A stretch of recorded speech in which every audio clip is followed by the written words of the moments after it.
नमस्कार। आज चर्चा हम लोग करने जा रहे हैं फ्रॉग के अंदर रिप्रोडक्टिव सिस्टम की। उसका मेल रिप्रोडक्टिव सिस्टम और फ्रॉग के अंदर फीमेल रिप्रोडक्टिव सिस्टम। सबसे पहले तो इनके पार्ट्स देख लेते हैं, क्या क्या पार्ट अपन को फीमेल रिप्रोडक्टिव सिस्टम में मिलेंगे और कौन कौन से पार्ट जो हैं वो मेल रिप्रोडक्टिव सिस्टम में मिलेंगे। यह डायग्राम में देख लीजिए, फिर उसके बाद मैं आपको डिटेल में समझाता हूँ। एक तरफ आप देख सकते हैं, इस तरफ है आपका मेल रिप्रोडक्टिव सिस्टम और इस तरफ है फीमेल रिप्रोडक्टिव सिस्टम। यहाँ मेल रिप्रोडक्टिव सिस्टम में अगर आप देखोगे तो यहाँ पर मैं आपको बताता हूँ, ये जो आप देख रहे हैं पूरा येलो कलर में जो आप देख रहे हैं स्ट्रक्चर, यही है टेस्टिस। ये टेस्टिस के ऊपर आपको ये जो स्ट्रक्चर नजर आ रहा है, ये इसको हम लोग फैट बॉडी बोलते हैं। क्या कहा जाता है इसको? इसको कहा जाता है फैट बॉडी। उसके बाद यहाँ देखो, ये आपको ढेर सारी ऐसी लाइनिंग नजर आती हैं। ये बेसिकली छोटे छोटे ट्यूब्यूल्स होते हैं जिनको हम लोग बोलते हैं बासा इफ्रेंसिया। क्या का नाम दिया जाता है इनको? इनको नाम दिया जाता है बासा इफ्रेंसिया। उसके बाद ये तो एड्रिनल ग्लैंड्स यहाँ पर हो गया। ये रेक्टम वाला पार्ट है, इसको कहते हैं हम लोग क्या, रेक्टम। ये जो आपको दिख रहा है इसको कहते हैं यूरिनरी ब्लैडर। यहाँ पर अगर आप देखेंगे तो ये किडनी वाली पार्ट हो गई, किडनी ही होगी। किडनी वाले पार्ट क्या होती है? यहाँ पर आपको ये जो स्ट्रक्चर आपको नजर आ रहे हैं इस तरीके से, इसको हम लोग बोलते हैं बिडर्स कैनाल। ये बहुत इंपॉर्टेंट है, इसको थोड़ा याद रखिएगा। केवल मेल के अंदर होती है, फीमेल के अंदर नहीं होती है। यहाँ पर अगर आप इस ट्यूब को देखेंगे तो ये कॉमन ट्यूब है, इसमें यूरिन और स्पर्म दोनों साथ में जाते हैं। इसको यूरिनोजेनाइटल डक्ट के नाम से भी हम लोग जानते हैं। यहाँ पर ये जो पॉइंट है इसको क्लोकोआ बोलते हैं और इसको ओपनिंग को बोलते हैं हम लोग क्लोकल अपर्चर। वहीं अगर हम बात करें फीमेल के अंदर, तो फीमेल में ये जो पार्ट आपको दिख रहा है इसको कहते हैं ओवरी। ठीक, यहाँ पर भी फैट बॉडीज पाई जाती हैं, जैसे कि ये जो दिख रहा है आपको फैट बॉडीज है। यहाँ पर ये जो स्ट्रक्चर है आपको इसको ओविडक्ट बोलते हैं। यहाँ पर ये वाला इसका किडनी हो गया। यहाँ पर अगर आप देखें तो किडनी के साथ ये डायरेक्टली अटैच्ड है मेल के अंदर। यहाँ फीमेल के अंदर किडनी से डायरेक्टली अटैचमेंट नहीं है। ये जो स्ट्रक्चर आपको दिख रहा है ये यहाँ पर यूरेटर है। इस वाले पार्ट को हम लोग यहाँ पर ओबी सैक बोलते हैं। ठीक, ये यूरिनरी ब्लैडर हो गया और बाकी की सेम चीज वही है। ये क्लोकोआ हो गया, ये यहाँ पर क्लोकल अपर्चर यहाँ पर आपको दिख रहे हैं और ये जो पार्ट है ये रेक्टम वाला पार्ट है। क्लियर? अब इन सभी चीजों को थोड़ा सा अच्छे से डिटेल में हम लोग समझ लेते हैं। चलिए, तो देखो यहाँ पर सबसे पहले तो आप हेडिंग डाल दीजिएगा। आज का हमारा जो टॉपिक है वह है reproductive system. Reproductive system of the frog. मेंढक के अंदर रिप्रोडक्टिव सिस्टम की हम लोग बात करेंगे। यहाँ पर रिप्रोडक्टिव सिस्टम में मेल और फीमेल दोनों ही हमको देखने हैं, क्योंकि फ्रॉग के अंदर सेक्स जो होता है वो सेपरेट होता है, यानी मेंढक जो होता है वो डायोसियस होता है। फ्रॉग जो है उसके अंदर जो सेक्सेस होते हैं वो कैसे होते हैं? सेपरेट होते हैं, यानी कि मेल अलग होगा और फीमेल अलग होगा, यानी कि ये कैसा होगा? डायोसियस होगा। याद रखिएगा, मेंढक कैसा होता है? डायोसियस। इसमें मेल मेंढक अलग होता है, फीमेल अलग होता है। यानी कि अगर मैं बात करूं तो ये काफी बढ़िया तरीके से सेक्सुअल डायमॉर्फिज्म शो करते हैं। एग्जिबिट सेक्सुअल डायमॉर्फिज्म, ये सेक्सुअल डायमॉर्फिज्म शो करते हैं। मतलब मेल और फीमेल के बीच में अपन को काफी सारे ऐसे डिफरेंस देखने को मिल जाते हैं जिन्हें हम बता सकते हैं कि ये मेल है और ये फीमेल है।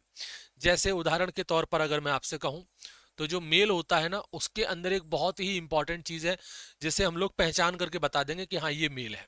वो चीज है उसके अंदर साउंड प्रोड्यूसिंग वोकल सैक पाए जाते हैं। मेल के अंदर हमें क्या मिलेगा? Presence of sound producing vocal sac, vocal sac. ये सिर्फ और सिर्फ मेल में होते हैं, फीमेल में बिल्कुल भी नहीं होते हैं। इसके अलावा इनके अंदर नुप्चियल पैड, कॉपुलेटरी पैड होते हैं, वो भी पाए जाते हैं। कॉपुलेटरी पैड, या जिनको हम लोग बोलते हैं नुप्चियल पैड। तो कॉपुलरी पैड या नुप्चियल पैड वो भी इनके अंदर पाए जाते हैं। ये उनकी जो फोर लिम्स होती है उसकी फर्स्ट डिजिट में प्रेजेंट होते हैं। On the first digit of fore limb, उनकी जो फोर लिम है उसकी फर्स्ट डिजिट में हमको ये नुप्चियल पैड या कॉपुलेटरी पैड देखने के लिए मिलेंगे। इनका काम क्या होता है? फीमेल को ग्रिप करने का, फीमेल को अच्छे से जकड़ के पकड़ने का। मैटिंग के दौरान बेसिकली फीमेल को ग्रिप करने में ये हेल्प करते हैं। ये काय में हेल्प करते हैं? ये हेल्प करते हैं in gripping the female during the mating. Mating के दौरान फीमेल को अच्छे से ग्रिप करने में ये हेल्प करते हैं। इस प्रोसेस को हम लोग एम्प्लेक्सस बोलते हैं। क्या बोलते हैं इसको हम लोग? एम्प्लेक्सस। एम्प्लेक्सस के नाम से इसको जाना जाता है। तो चलो देखें, सबसे पहले हम बात करें यहां पर मेल रिप्रोडक्टिव सिस्टम की। अभी मैंने आपको डायग्राम में जो चीजें बताई थी ना, वही चीजें हम लोगों को यहां पढ़नी है। तो male reproductive system closely integrated होता है ये एक्सक्रीटरी सिस्टम के साथ, इस बात को ध्यान रखना। ये मेल रिप्रोडक्टिव सिस्टम जो है ये एक्सक्रीटरी सिस्टम के साथ क्लोजली इंटीग्रेटेड है। System is closely integrated. ये बड़ा अच्छा पॉइंट है, क्योंकि किडनी के साथ एसोसिएट होता है, स्ट्रक्चरली एसोसिएट होता है विद द एक्सक्रीटरी सिस्टम। एक तो ये पॉइंट बड़ा इंपॉर्टेंट है कि भाई यहां पर जो मेल रिप्रोडक्टिव सिस्टम है वो एक्सक्रीटरी सिस्टम के साथ क्लोजली एसोसिएटेड होता है, इसलिए दोनों को मिलाकर के हम लोग यूरिनोजेनाइटल सिस्टम भी बोलते हैं। So called as urinogenital system.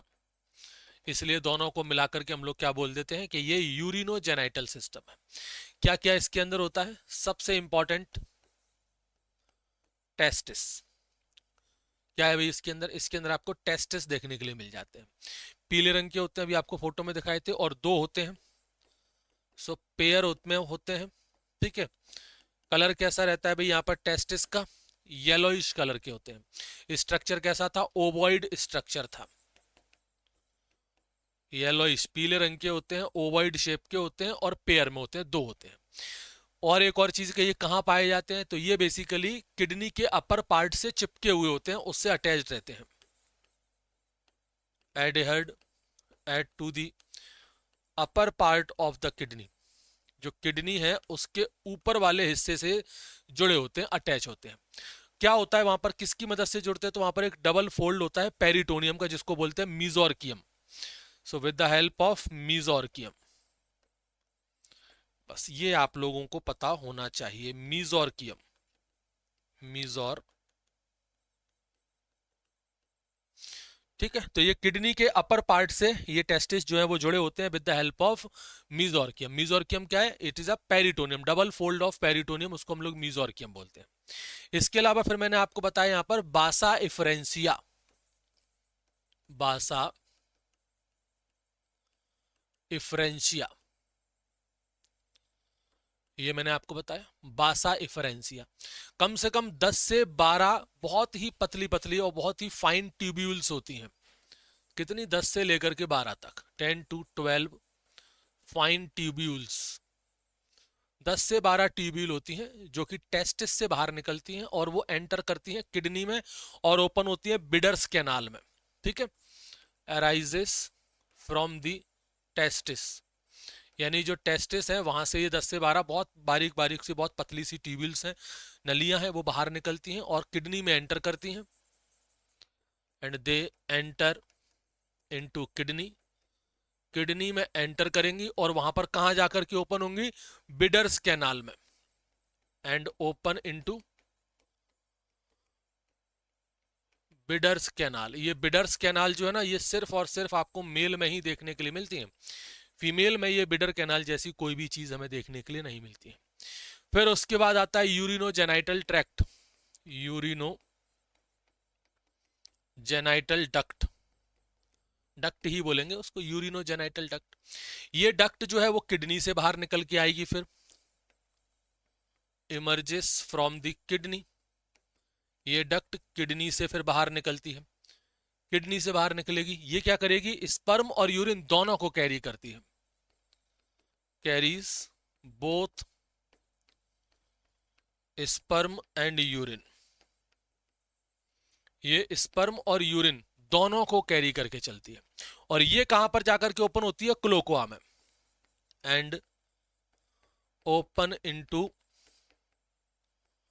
क्लोकोआ, और क्लोकोआ में जाकर के ओपन होती है।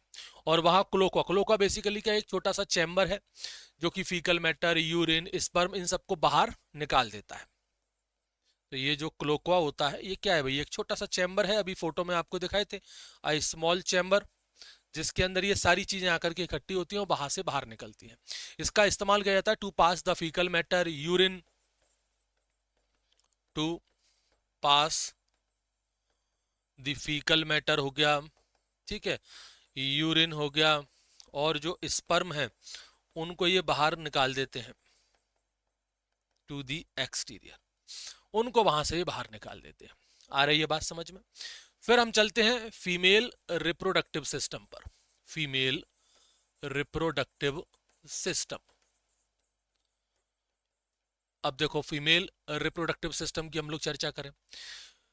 जैसे मेल के अंदर जो मेल रिप्रोडक्टिव सिस्टम था वो एक्सक्रीटरी सिस्टम से बहुत क्लोजली एसोसिएटेड था, मतलब उसकी किडनी से वहां पे एसोसिएट था। यहां पर बिल्कुल भी एसोसिएट नहीं है। यहां पर फीमेल रिप्रोडक्टिव ट्रैक्ट जो होता है वो स्ट्रक्चरली सेपरेट होता है। This system is structurally separate from the kidney, और या फिर आपका एक्सक्रीटरी सिस्टम लिख लीजिए आप तो,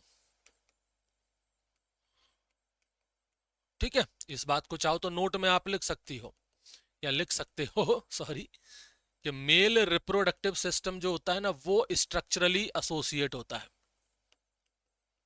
इज स्ट्रक्चरली एसोसिएटेड, बिल्कुल वहां पर स्ट्रक्चरली एसोसिएटेड है किसके साथ, किडनी के साथ। जबकि यहाँ फीमेल के अंदर वो किडनी के साथ बिल्कुल भी एसोसिएट नहीं होता है। तो यहां पर जैसे हम बात करें ओवेरीज की, मेंढकी में फीमेल फ्रॉक में जो ओवरीज हैं उसकी हम बात करें, ये भी ओवरी कैसी पाई जाती है भाई, पेयर में होती हैं, सही बात है, ठीक है। टेस्टिस से थोड़ी बड़ी होती हैं, लार्ज होती हैं, ठीक है, और लोब्यूलेटेड होती हैं। कैसी होती हैं, लोब्यूलेटेड, और इनका कलर भी अपन को पीला ही देखने के लिए मिलता है, येलोइश कलर ही अपन को देखने को मिलेगा। और ये किडनी से अटैच नहीं होती, किडनी के पास होती हैं, वो बात सही है, located near the kidney, located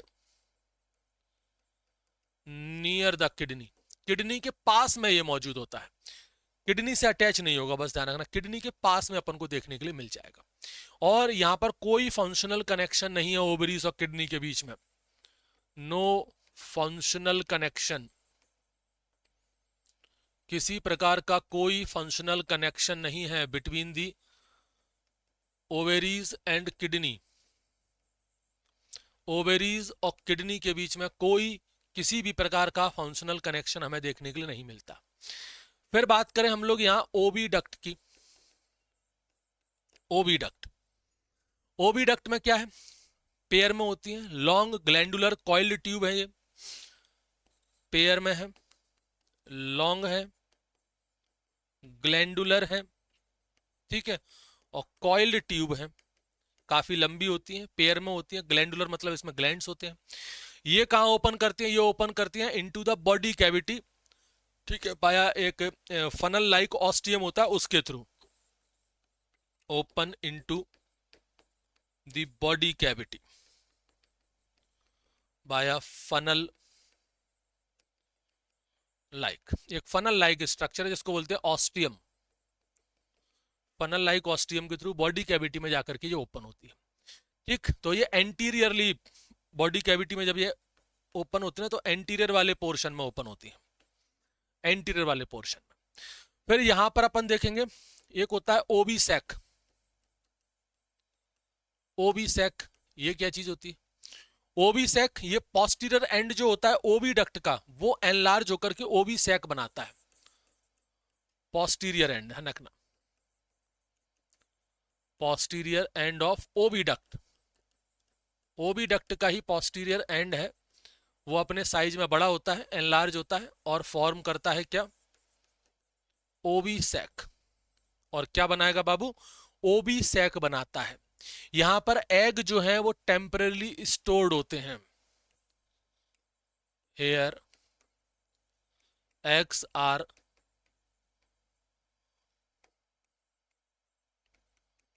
temporarily stored, यहाँ पर एग जो है वो टेम्परेरी तौर पर आकर के स्टोर होते हैं बिफोर बीइंग लेड, इससे पहले वो अंडे दे तो यहाँ पर आकर के वो पहले स्टोर होंगे, पहले आकर के वो यहाँ पर स्टोर होते हैं।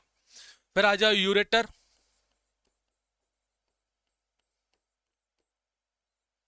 यूरेटर, फीमेल के अंदर यूरेटर केवल और केवल यूरिन को लेकर के जाता है, ध्यान रखिएगा। इन फीमेल बिल्कुल सेपरेट है, it carry only and only urine, जबकि मेल के अंदर कॉमन डक्ट थी, मेल के अंदर यूरिनोजेनाइटल डक्ट थी, मेल के अंदर जिसमें यूरिन और स्पर्म दोनों जा रहे थे। यहां पर यूरेटर अलग होती है, सेपरेट होती है, उसमें सिर्फ और सिर्फ यूरिन जाता है। क्लियर हो गया? यहां पर मैं मेल और फीमेल का एक कंपैरिजन भी आपको बता देता हूं, तो उससे आपको और चीजें क्लियर हो जाएंगी। तो एक तरफ आप लिख लीजिएगा फीचर, एक तरफ लिख लीजिएगा मेल रिप्रोडक्टिव सिस्टम, और एक तरफ लिख लीजिएगा female reproductive system, RS. Female reproductive system और मेल रिप्रोडक्टिव सिस्टम। तो जैसे मान लीजिए मैं सबसे पहले बात करूं प्राइमरी ऑर्गन्स की, प्राइमरी ऑर्गन्स, तो मेल के अंदर, ये मेंढक की बात कर रहा हूं मैं, तो मेंढक में मेल के अंदर प्राइमरी ऑर्गन कौन सा है? तो वो है बाबू टेस्टिस, टेस्टिस ही है। कमाल की बात ये है, मतलब कमाल की बात मतलब है जो मेन फीचर्स वो है कि ये टेस्टिस किडनी से अटैच होता है, attached to the kidney, attached होता है, बिल्कुल किडनी से अटैच्ड होता है। और फीमेल रिप्रोडक्टिव सिस्टम के अंदर मेन क्या है और प्राइमरी ऑर्गन, वो है साहब ओवेरी। और क्या वो अटैच्ड है किडनी के साथ? बिल्कुल भी नहीं है, not attached to the kidney, ये किडनी से अटैच्ड नहीं है, किडनी के पास में है, हाँ ये बात सही है, किडनी के पास में प्रेजेंट है, but present near the kidney, kidney के पास में प्रेजेंट है लेकिन किडनी से अटैच नहीं है, अंतर है अटैच होने में और पास में प्रेजेंट होने में। और हम बात करें इसमें डक्ट सिस्टम की, तो देखो भाई डक्ट सिस्टम, जो मेल रिप्रोडक्टिव सिस्टम है उसमें कॉमन डक्ट होती है यूरिन के लिए और स्पर्म के लिए, जिसको बोलते हैं यूरिनोजेनाइटल डक्ट, यूरिनोजेनाइटल डक्ट, ये कॉमन डक्ट है, common for the urine and sperm, urine और स्पर्म दोनों के लिए कॉमन है यूरिनोजेनाइटल डक्ट, ठीक। और वहां अगर हम बात करें तो वहां सेपरेट है, वहां ओबी डक्ट यूरेटर दोनों सेपरेट है, सेपरेट यूरेटर है एंड ओबी डक्ट है, यानी ओव्यूल के लिए अलग से डक्ट बनाई गई है और यूरिन के लिए अलग से डक्ट बनाई गई है, जिसको हम लोग क्या बोलते हैं? यूरेटर। तो वहां पर कॉमन डक्ट नहीं है, यहां मेल के अंदर हमें कॉमन मिलती है। और देखो भाई बिडर्स कैनाल, ये एक बहुत इंपॉर्टेंट पॉइंट माना जाता है, bidders canal, male reproductive system में बिडर कैनाल प्रेजेंट है, बिल्कुल बिल्कुल प्रेजेंट है। और ये क्या करती है? ये स्पर्म को किडनी तक पहुंचाने का काम करती है, carry the sperms to the kidney, तो किडनी तक स्पर्म को पहुंचाने का काम किसका है? बिडर कैनाल का है। तो यहां पर बिडर कैनाल का कोई काम ही नहीं है, यहां पर बिडर कैनाल होती ही नहीं है, ठीक। और कुछ एक्सटर्नल मार्क वगैरह की हम बात करें, कुछ और पहचान मेल और फीमेल को लेकर के, तो भाई हमने बताया था कि मेल के अंदर एक नुप्चियल पैड प्रेजेंट होते हैं, नुप्चियल पैड जो मैटिंग के दौरान फीमेल को अच्छे से होल्ड करने में, उसको ग्रैब करने में मदद करते हैं। और साथ साथ में यहाँ पर बोकल सैक भी प्रेजेंट होते हैं, जिससे मेंढक जो होते हैं, मेल मेंढक जो होते हैं वो आवाज निकालते हैं और फीमेल मेंढक को अपनी तरफ अट्रैक्ट करते हैं। और यहाँ फीमेल के अंदर ये दोनों ही चीजें एब्सेंट होती हैं। ये है भाई यहाँ पर मेल रिप्रोडक्टिव सिस्टम और फीमेल रिप्रोडक्टिव सिस्टम के बीच में एक फीचर। अब आते हैं भाई इसके गैमीट्स और फर्टिलाइजेशन के ऊपर चर्चा करें। गैमीट्स एंड फर्टिलाइजेशन, थोड़ा ध्यान से देखिएगा यहाँ पर, ये भी बहुत इंपॉर्टेंट पार्ट है, गैमीट्स और फर्टिलाइजेशन। पहली चीज अगर मैं बात करूं यहाँ पर इन फीमेल, फीमेल के अंदर होते हैं क्या? एग प्रोडक्शन, फीमेल के अंदर यहाँ पर क्या होते हैं भाई? फीमेल के अंदर होते हैं एग प्रोडक्शन।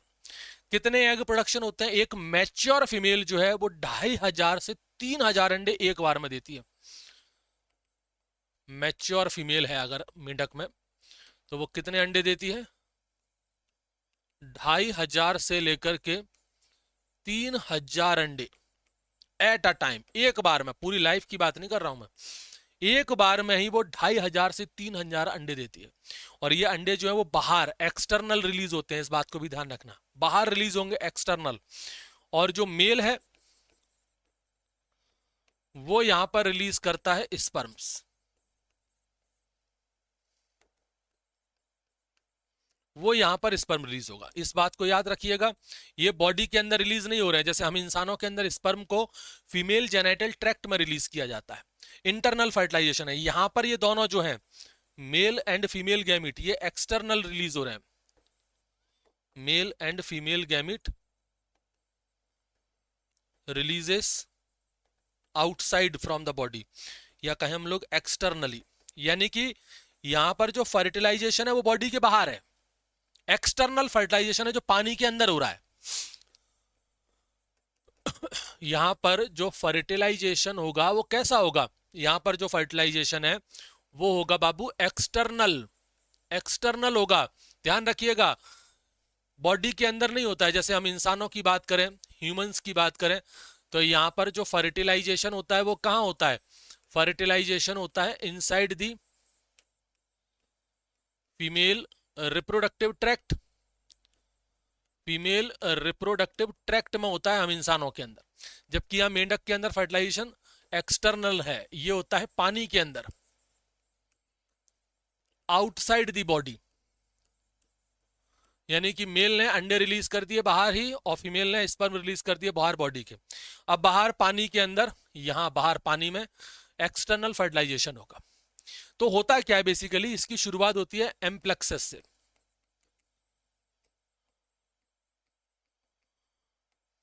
बताया था आपको, एम्प्लेक्सस जो होता है आपका, एम्प्लेक्सस जो भी अपन बोल सकते हो। तो एम्प्लेक्सस में क्या होता है भाई, जो मेल फ्रॉग होता है वो बहुत जोर से ग्रैप कर लेता है फीमेल फ्रैग को, फीमेल फ्रॉग को ग्रॉप करता है। किससे, किसकी मदद से करता है, मैंने आपको ही बताया था, with the help of nuptial pad की मदद से, ठीक है, जो फीमेल मेल के पास है। तो वो मेल जो है वो फीमेल को ऐसे बहुत जोर से जकड़ लेता है नुप्चियल से। तो वो बेसिकली क्यों करता है, इन एक प्रकार की जो मैटिंग हो रही है, it is a type of mating, it is a type of mating. लेकिन इस मैटिंग में जो मेल है वो अपने स्पर्म को फीमेल जेनेटल ट्रैक्ट में रिलीज ना कर करके ये क्या करता है, जो फीमेल है उससे एग रिलीज करवाता है इसी मैटिंग के दौरान, और वहां पर खुद जो मेल है वो स्पर्म रिलीज करेगा, और ये सब कुछ रिलीज होते हैं बाहर, ठीक है। तो ये बेसिकली यहां पर ये जो एम्प्लेक्सस जो हो रहा है, ये बेसिकली क्या कर रहा है, ये इनिशिएट कर रहा है यहां पर the release of egg and sperm, egg और स्पर्म, ये फीमेल से, भाई फीमेल को कैसे पता चलेगा कि एग रिलीज करने हैं, इसलिए ये आपका एम्प्लेक्सस जरूरी है। तो ये एग और स्पर्म दोनों ही रिलीज होते हैं in water at same time, same time पर ये दोनों पानी के अंदर स्पर्म और एग को रिलीज कर देते हैं। उसके बाद वहां पर पानी के अंदर फर्टिलाइजेशन हो जाता है। अब बात करें अपन लोग यहाँ पर डेवलपमेंट, क्या फर्टिलाइजेशन पानी के बाहर हो रहा है तो डेवलपमेंट भी बाहर ही होगा, ऑब्वियस सी बात है। जैसे हमारी बॉडी में क्या होता है, इंसानों की बॉडी के अंदर फर्टिलाइजेशन फीमेल जेनेटल ट्रैक्ट में होगा, वहीं पर फिर एम्ब्रियो बनेगा, जायगोट, जायगोट के बाद एम्ब्रियो, और वहीं पर डेवलप होगा 9 महीने तक, उसके बाद बर्थ होता है। यहाँ डेवलपमेंट सब कुछ बाहर हो रहा है, यानी यहाँ पर जो डेवलपमेंट है वो कैसा है, याद रखिएगा, इनडायरेक्ट डेवलपमेंट यहाँ पर होता है, इनडायरेक्ट, जिसमें लार्वल स्टेज होती है, बिल्कुल जैसे मछली जिसमें अपने इंसेक्ट वगैरह में होता है, तो इसमें लार्वल स्टेज भी होती है, इन्वॉल्विंग द लार्वल स्टेज, जिसमें आपको लार्वल स्टेज भी देखने को मिल जाएगी, जिसको अपन बोलते हैं क्या, टेडपोल, जिसको अपन क्या बोलते हैं, टेडपोल। तो लार्वल, एक मिनट, टेडपोल, जिसको हम लोग क्या बोलते हैं भाई, टेडपोल, तो लार्वल स्टेज टेडपोल इसमें अपन बोलते हैं। और फिर उसके बाद ये टेडपोल जो है उसमें चेंजेस होते हैं और वो आपका एडल्ट में कन्वर्ट होता है, जिसको मेटामॉर्फोसिस हम लोग बोलते हैं, मेटामॉर्फोसिस। तो मेटामॉर्फोसिस में क्या, अब देखो ये जो टेडपोल है ना, इसके पास कुछ ऐसी चीजें होती हैं जो एडल्ट में जाते जाते खत्म हो जाती हैं। तो यहाँ पर ये जो टेडपोल है ये कन्वर्ट होगा किसमें, एडल्ट के अंदर।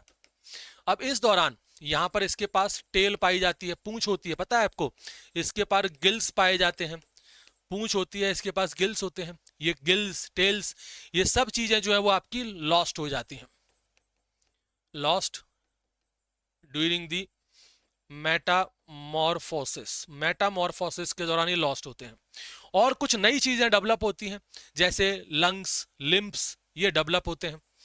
इनमें हमको लंग्स और लिम्स ये डेवलप होते हैं, ये डेवलप्ड होते हैं ड्यूरिंग दी मेटामॉर्फोसिस। यानी कि यहां पर मेटामॉर्फोसिस में कुछ चीजें खत्म भी हो रही हैं और कुछ नई चीजें बन भी रही है। इस चीज को आप लोग याद रखिएगा, बहुत ही ज्यादा इंपॉर्टेंट है, बहुत बहुत बहुत इंपॉर्टेंट है ये, कि कुछ चीजें बन भी रही हैं और कुछ चीजें यहां पर खत्म भी हो रही हैं। तो ये सारी चीजें इसके अंदर हमें देखने के लिए मिल जाती हैं। आ रही है बात समझ में, इंपॉर्टेंट है, ठीक। ये आप लोग याद रखना। इसमें कुछ इंपॉर्टेंट चीजें जिनके ऊपर क्वेश्चन बन सकते हैं, जैसे एक तो आप ये फ्लो चार्ट याद रखो। फ्लो चार्ट किसका, स्पर्म का, कि स्पर्म टेस्टिस से बाहर तक कैसे पहुंचा, उसकी हम बात कर रहे हैं। तो जैसे टेस्टिस, इसमें स्पर्म बना, ये इसने स्पर्म रिलीज किया, तो टेस्टिस से निकल करके ये स्पर्म कहां जाएंगे, टेस्टिस से, याद करो मैंने आपको बताया बासा एफरेंसिया, तो ये वहां से निकल करके जाते हैं वासा एफरेंसिया में, जो कितनी होती है, 10 से 12 छोटी छोटी ट्यूब होती हैं, बहुत ही पतली बारीक ट्यूब होती हैं, उसमें जाएंगी, बासा एफरेंसिया में जाएंगी। फिर ये बासा एफरेंसिया जो है वो पहुंचती है किडनी के अंदर, किडनी में पहुंचेंगी, वहां पर ये मिलेंगी बिडर कैनाल्स, या अपन कहें सीधी सी बात है बिडर कैनाल में पहुंचती हैं, तो वहां पर ये किडनी में पहुंच जाती है। फिर बिडर कैनाल से ये जाएंगी यूरिनो जेनाइटल डक्ट में, यूरिनो जेनाइटल डक्ट, जो कि कॉमन है, यूरिन स्पर्म सबके लिए कॉमन है। यहां से जाएगा क्लोकुआ के अंदर, क्लोकुआ, और क्लोकुआ से ये बाहर निकल जाएगा। ये आप लोग याद रखना, ये बिल्कुल आपका एक फ्लो चार्ट है कि स्पर्म कैसे बना, कहां से कहां गया, कैसे कैसे ये बाहर जाकर के निकलता है, ठीक। इस चीज को आप लोग याद रखना, बहुत ही ज्यादा इंपॉर्टेंट है, खास करके इस बिडर कैनाल के ऊपर यहाँ क्वेश्चन बनता है। बिडर कैनाल्स केवल और केवल अपन को मेल में देखने को मिलेगी, केवल मेल के अंदर, और ये कहां पर होती है ध्यान रखना, किडनी के अंदर होती है। ये यहां लिख सकते हो, बिडर कैनाल की लोकेशन कहां पर है, ये जो बिडर कैनाल्स है ये लोकेटेड होती है किडनी के अंदर, located inside the kidney and only in male frog, केवल और केवल मेंढका के अंदर मिलेगी, मेंढकी के अंदर नहीं, केवल और केवल मेल फ्रॉग जो होता है ना उसी में हमको देखने के लिए मिलती है। और ऐसे ही जैसे यूरिनोजेनाइटल ट्रैक्ट है या डक्ट है, ये कॉमन है, मेल के अंदर मिलेगा सिर्फ कॉमन, यूरिन के लिए और स्पर्म दोनों सेम जाते हैं इसी में। वहीं फीमेल के अंदर अलग अलग होता है, वो भी डक्ट अलग है और यूरेटर वहां पर अलग अपन को देखने के लिए मिल जाएगा, ठीक है जी। इन सब बातों को आप लोग यहाँ पर याद रखिएगा, बहुत ही ज्यादा इंपॉर्टेंट माना जाता है। और एक वो जो मैंने आपको बताया था अभी, मैटिंग एम्ब्रेस जिसको बोलते हैं अपन, एम्पिलेक्सिस, एम्पिलेक्सिस, एक ये याद रखिएगा, मैटिंग एम्ब्रेस जिसको हम लोग बोल सकते हैं। ये इसलिए जरूरी है क्योंकि मेंढक और मेंढकी सेम टाइम पर एग और स्पर्म जो है वो रिलीज करे।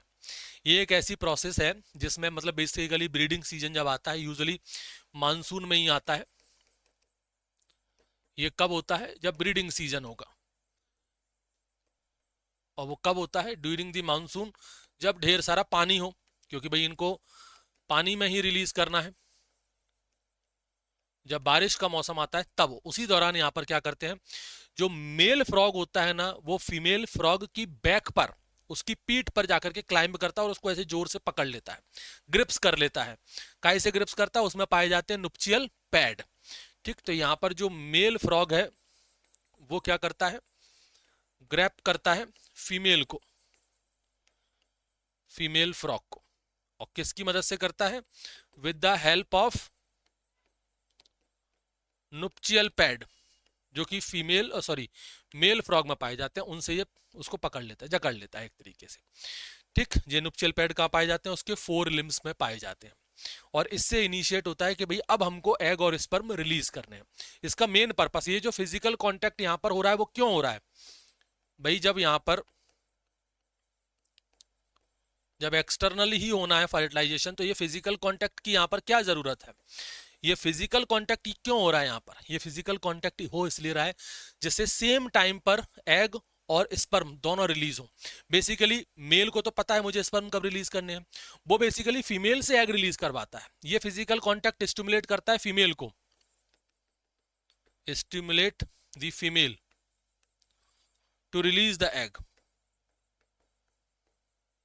To release the egg in the water.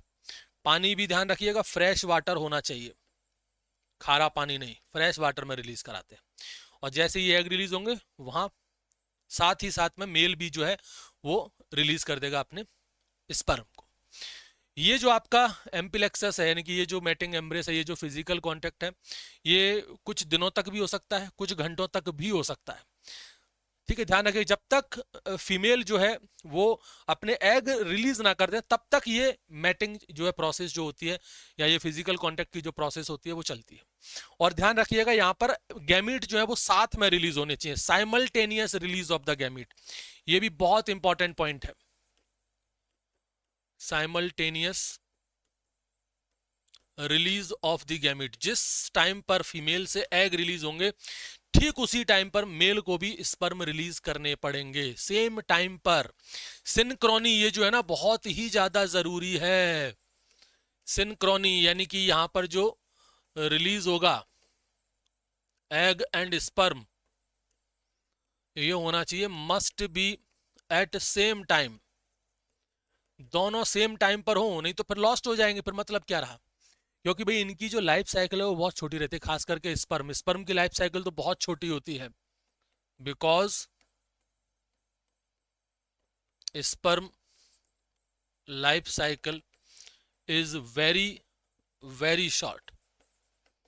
तो उसी टाइम पर स्पर्म को रिलीज करना होता है जब एग रिलीज होते हैं, नहीं तो फिर वो रिलीज नहीं करते। स्पर्म यहाँ पर बहुत ज्यादा छोटे होते हैं, मोटाइल होते हैं, और एग लार्ज होते हैं, स्फेरिकल होते हैं, ओवरी में प्रोड्यूस होते हैं। हाँ, एक और चीज, यहाँ पर जो एग जो होते हैं ना, ये आपके प्रोटेक्टेड होते हैं एक जेली लाइक सब्सटेंस में, protected by the jelly like substance. यहाँ पर जो एग रिलीज होते हैं 2500 से 3000, वो एक जेली लाइक सब्सटेंस में प्रेजेंट होते हैं, मतलब जेली कोट वहां पर होता है।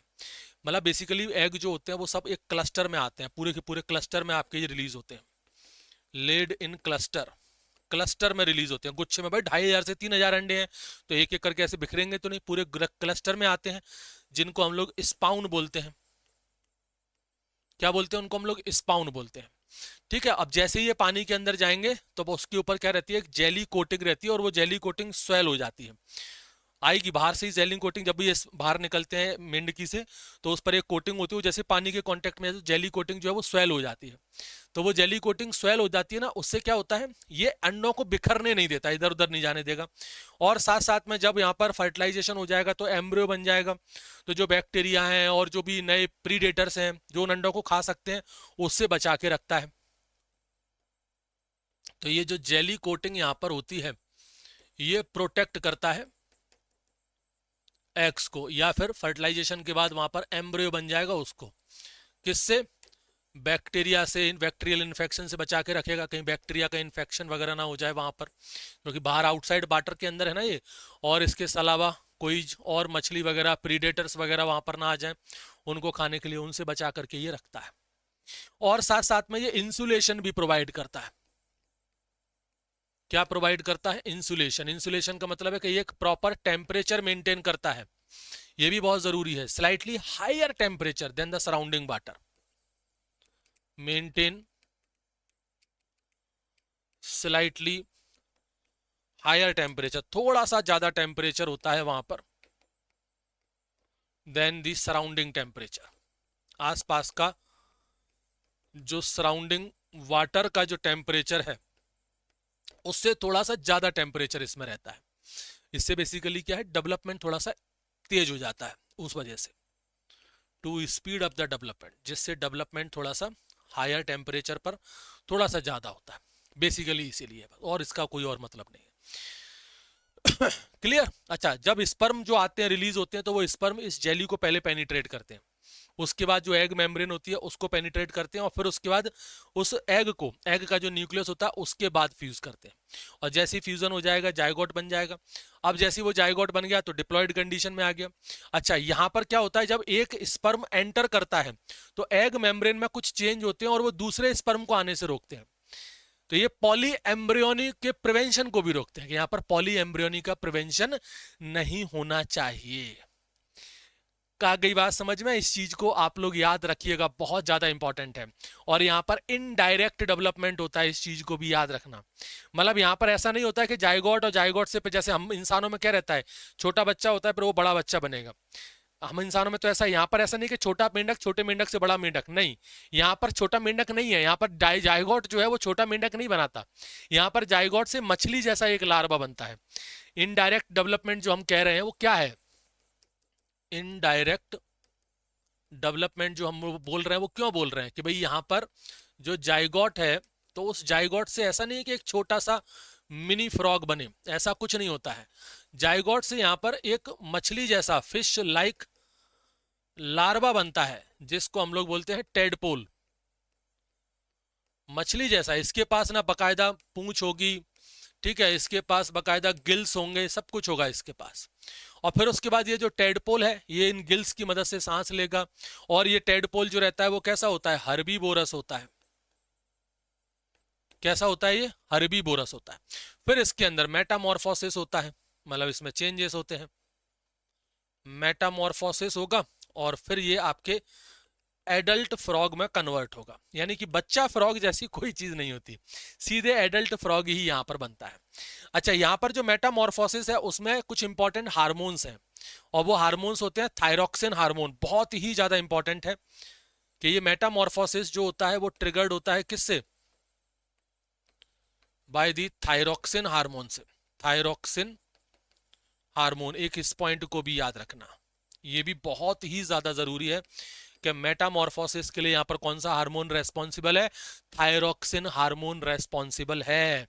ये बहुत बहुत इंपॉर्टेंट है कि यहां पर ये जो टेडपोल है इसमें मेटामॉर्फोसिस हुआ और ये एडल्ट फ्रॉग में कन्वर्ट हुआ, इस प्रोसेस को हम लोग क्या बोल रहे हैं, मेटामॉर्फोसिस। मेन हार्मोन यहां पर कौन सा रेस्पॉन्सिबल है, तो वो हार्मोन जरूर लिखना, thyroxine.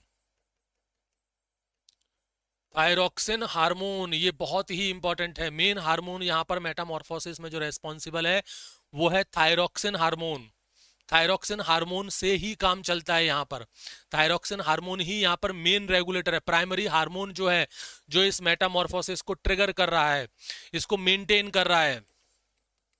It trigger and maintain the Metamorphosis, Metamorphosis को शुरू करना, मेटामॉर्फोसिस को मेंटेन करने का जो काम है वो बेसिकली इसी थायरॉक्सिन हार्मोन का ही है। और ये कहां से रिलीज होता है, ये प्रोड्यूस होता है थायराइड ग्लैंड से, produced from the thyroid gland. यानी कि थायराइड ग्लैंड का रोल है यहां पर मेटामॉर्फोसिस के अंदर। अच्छा, थायरॉक्सिन है तो आपको तो पता है भाई, थायरॉक्सिन को आयोडीन की रिक्वायरमेंट होती है, तो यहां पर एक तरीके से हम लोग बोल सकते हैं कि मेटामॉर्फोसिस के लिए आयोडीन की रिक्वायरमेंट होगी। ऑब्वियस सी बात है, होगी होगी, क्योंकि यहां पर जो थायरॉक्सिन हार्मोन है, थायरॉक्सिन का जो प्रोडक्शन होता है वो बिना आयोडीन के नहीं हो सकता। Thyroxine production requires iodine, thyroxine का जो प्रोडक्शन है उसको आयोडीन चाहिए। यानी कि अगर मैं ये कहूं कि अगर कोई पानी है और उस पानी में आयोडीन नहीं है, अगर मैं कहूं कि आयोडीन डेफिशिएंट वाटर है, पानी में आयोडीन ही नहीं है, तो वहां पर जो टेडपोल है उसका मेटामॉर्फोसिस नहीं होगा, बेकार हो जाएगा वो। क्या यहां पर मेटामॉर्फोसिस होगा, फिर नहीं होगा, यहां पर मेटामॉर्फोसिस का फेलियर हो जाएगा, मेटामॉर्फोसिस फेलियर। क्यों हो गया? क्योंकि आयोडीन नहीं है। तो आयोडीन नहीं है तो फिर वहां पर थायरोक्सिन नहीं बनेगा, और थायरोक्सिन नहीं बनेगा तो वहां पर फिर टेडपोल से मेटामॉर्फोसिस नहीं होगा। इस तरह की कंडीशन को नियोटेनी बोलते हैं। Such condition is called as neoteny. क्या बोलते हैं इस कंडीशन को? नियोटेनी। नियोटेनी के नाम से इसको जाना जाता है। डेवलपमेंटल अरेस्ट बोल सकते हैं इसको हम लोग, डेवलपमेंटल अरेस्ट। क्या बोलते हैं इसको? डेवलपमेंटल अरेस्ट, या नियोटेनी भी इसको हम लोग बोल सकते हैं। अच्छा, जब मेटामॉर्फोसिस होता है तो टेडपोल कन्वर्ट होता है, और टेडपोल एक अपनी पर्टिकुलर स्टेज पे आकर के रुक जाएगा, एडल्ट फ्रॉग में कन्वर्ट हो जाएगा। तो वहां पर क्या होता है, जो थायराइड ग्लैंड है वो अपने सीक्रेशन को क्या कर देगा? इंक्रीज कर देगा। ध्यान से सुनिएगा। जब ये टेडपोल है, when tadpole reaches up to adult frog stage, तो भाई ऐसा थोड़ी ना है कि वो बूढ़ा होकर मर ही जाए, एक ना एक जगह पर तो आकर के उसको रोकना पड़ेगा। तो वहां पर क्या होगा, थायराइड ग्लैंड जो है ना, ये सीक्रेशन और बढ़ा देगा। क्या बात कर रहे हैं? हाँ, increases the secretion of thyroxine. ये थायरोक्सिन के सीक्रेशन को और बढ़ा देगा। जैसे ही वो एक पर्टिकुलर एडल्ट फ्रॉग स्टेज में पहुंचेगा, थायराइड ग्लैंड थायरोक्सिन के सीक्रेशन को और बढ़ा देगा ब्लड के अंदर। हार्मोन ब्लड स्ट्रीम में ही जाते हैं, ब्लड स्ट्रीम में और बढ़ा देगा, और वो जाकर के सिग्नल की तरह काम करेगा कि बस रुक जाओ, अब रीमॉडलिंग करनी है। वो सिग्नल करेगा बॉडी को, that signalling the body to remodelling, जो बॉडी को सिग्नल करेगा रीमॉडलिंग के लिए कि बॉडी जो है वहां पर रुक जाना चाहिए। इस चीज को आप लोग याद रखिएगा, बहुत ही ज्यादा इंपॉर्टेंट है। यहाँ पर ये काम कैसे करता है मैं थोड़ा सा आपको वो भी बता देता हूँ। इसको हम लोग ना, एक टर्म होती है जिसको बोलते हैं HPT, हाँ HPT एपेक्स, हार्मोनल एक्सिस बोलते हैं इसको हम लोग, HPT एक्सिस।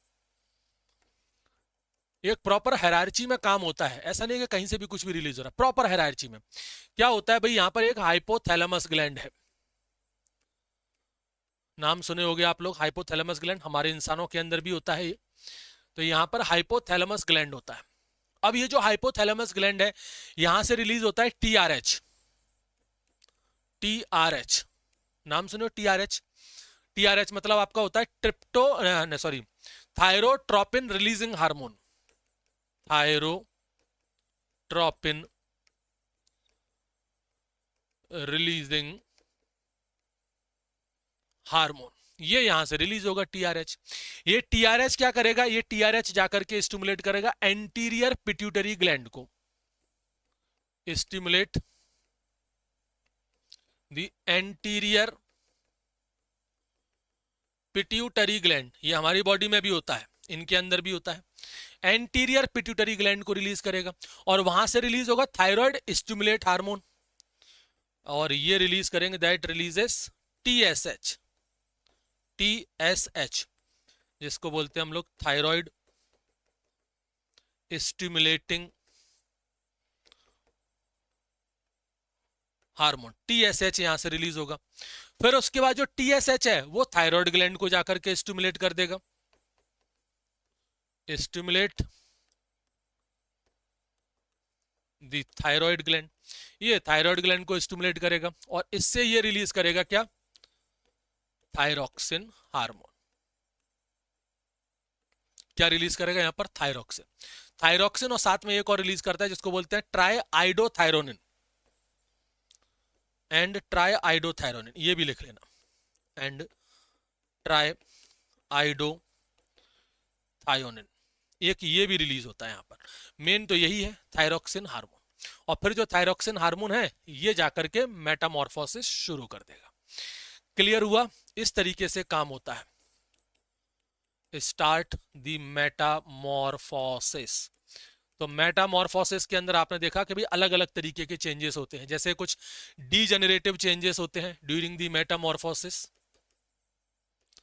जो मेटामॉर्फोसिस होती है उसमें सब तरीके के चेंजेस होते हैं, जैसे उसमें कुछ D generative changes, degenerative changes मतलब कुछ चीजें जो हैं वो डैमेज, मतलब वो खत्म हो रही हैं, मतलब कुछ चीजें जो है वो डिसअपियर हो रही हैं,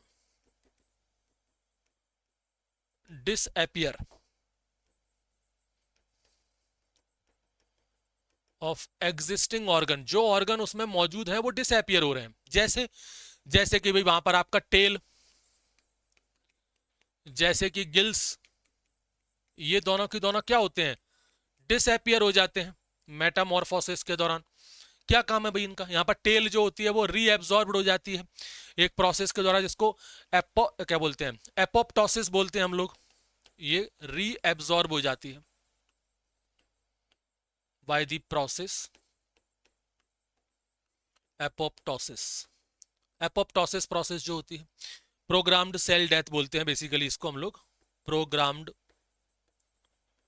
सेल डेथ, उससे तो टेल को खत्म कर देते हैं।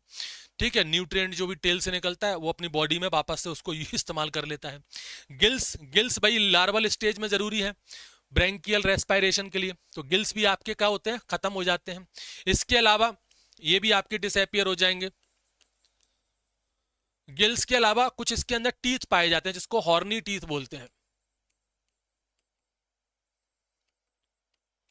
हॉर्नी टीथ, एक ये चीज है horny teeth.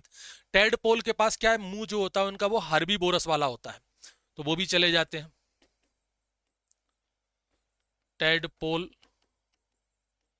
Teeth used for herbivorous nature, herbivorous nature, भाई घास खाएंगे ये, तो घास खाने के लिए इनको दांत चाहिए, तो ये जो होते हैं हर्बीवोरस टीथ, यानी कि ये जो हॉर्नी टीथ, याद रखिएगा हॉर्नी टीथ हैं आपके हर्बीवोरस टीथ, ये भी डिसअपियर हो जाते हैं। कुछ चीजें जो है मेटामॉर्फोस के दौरान बनती भी हैं, तो कंस्ट्रक्टिव चेंज भी होते हैं। ठीक है, तो याद रखिएगा क्या क्या चीजें बनी, वो क्या क्या चीजें डिसअपियर हुई। अब देखेंगे क्या क्या चीजें बनी, जैसे कि लिम्स, लिम्स टेडपोल में नहीं होते, बाद में बनते हैं, फोर लिम्स और हाइंड लिम्स, ये दोनों चीजें बनते हैं, दो four limbs and hind limbs, भाई इन्हीं की मदद से तो वो जमीन में चल पाएगा। फॉर द मूवमेंट ऑफ, ये मकाई के लिए बने हैं, ये बने हैं मूवमेंट ऑन द लैंड, जमीन पर चलने के लिए बने हैं, पानी में तैरने के लिए बने हैं। और और इनके अंदर फेफड़े बनते हैं, फेफड़े बचपन में नहीं होते, मतलब लार्वल स्टेज में नहीं होते, बाद में बनते हैं ये फॉर द पुल्मोनरी रेस्पिरेशन, जिससे बाद में जमीन पर ये सांस ले सके, पुल्मोनरी रेस्पिरेशन कर सके, तो लंग्स बनते हैं इनके अंदर। इनके अंदर डाइजेस्टिव ट्रैक्ट बनता है, क्या बात कर रहे हो, डाइजेस्टिव ट्रैक्ट, तो भाई इनके लार्वल स्टेज में डाइजेस्टिव ट्रैक्ट नहीं होता क्या, देखिए इसके अंदर डाइजेस्टिव एल्गी की जो, देखो इनके अंदर क्या लॉन्ग कॉइल्ड इंटेस्टाइन होती है, वो थोड़ी सी शॉर्ट होती है, वो बेसिकली क्योंकि बचपन में ये, बचपन से मतलब है इनका जो लार्वल स्टेज था तब ये हर्बीवोरस थे, तब ये एल्गी को डाइजेस्ट करते थे, और एल्गी को डाइजेस्ट करने के लिए इनकी जो डाइजेस्टिव ट्रैक्ट थी वो काफी लंबी थी और कॉइल्ड थी। फिर बाद में जाकर के अब ये बड़े हो गए, एडल्ट बन गए, तो एडल्ट में अब ये इंसेक्ट वगैरह को खाएंगे, ये कार्निवोरस हो जाते हैं। ध्यान से सुनिएगा यहाँ पर, जब ये छोटे थे, जब ये टेडपोल थे, तो ये कैसे थे भाई, हर्बीवोरस थे, हर्बीवोरस थे। ये क्या खाते थे, ये एल्गी खाते थे, ये एल्गी खाते थे। उस समय इनकी जो इंटेस्टाइन थी वो कैसी थी, वो थी लॉन्ग एंड कॉइल्ड, लॉन्ग और कॉइल्ड थी। फिर उसके बाद जब वो एडल्ट बन गए, एडल्ट फ्रॉग में कन्वर्ट हुए, तो अब ये कैसे हो गए भाई, अब ये कार्निवोरस हो गए, अब ये इंसेक्ट खाते हैं, अब ये इंसेक्ट खाते हैं, तो अब इनकी जो इंटेस्टाइन है वो छोटी हो जाएगी,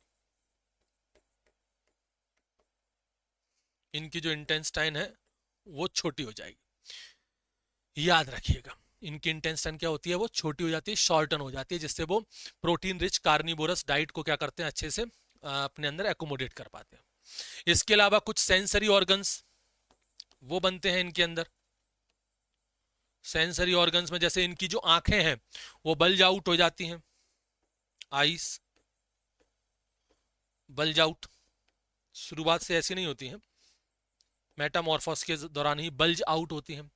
और आईलिड्स जो है वो डेवलप होते हैं इनके अंदर, and develop the eyelids, eyelids जो पलकें होती हैं वो इनमें डेवलप हो जाती हैं। और ईयर ड्रम जिसको हम लोग बोलते हैं टिम्पेनम, वो डेवलप होते हैं इनके अंदर, ईयर ड्रम बताया था आपको फर्स्ट क्लास में, याद रखना। टिम्पैनम, ये भी इनके अंदर डेवलप होते हैं। काई के लिए? सुनने के लिए। और काई के लिए? ईयर ड्रम है तो ईयर ड्रम का काम क्या होता है? सुनने का होता है। तो हियरिंग के लिए, सुनने के लिए इनके अंदर ईयर ड्रम भी डेवलप हो जाते हैं। क्लियर? तो ये बात हो गई इनकी मेटामॉर्फोसिस की, ये बात हो गई इनके रिप्रोडक्टिव स्ट्रक्चर की। अच्छे से इनको याद कर लीजिएगा, इनके ऊपर क्वेश्चंस बनते हैं। मिलते हैं फिर नेक्स्ट टॉपिक में। जय हिंद, जय भारत।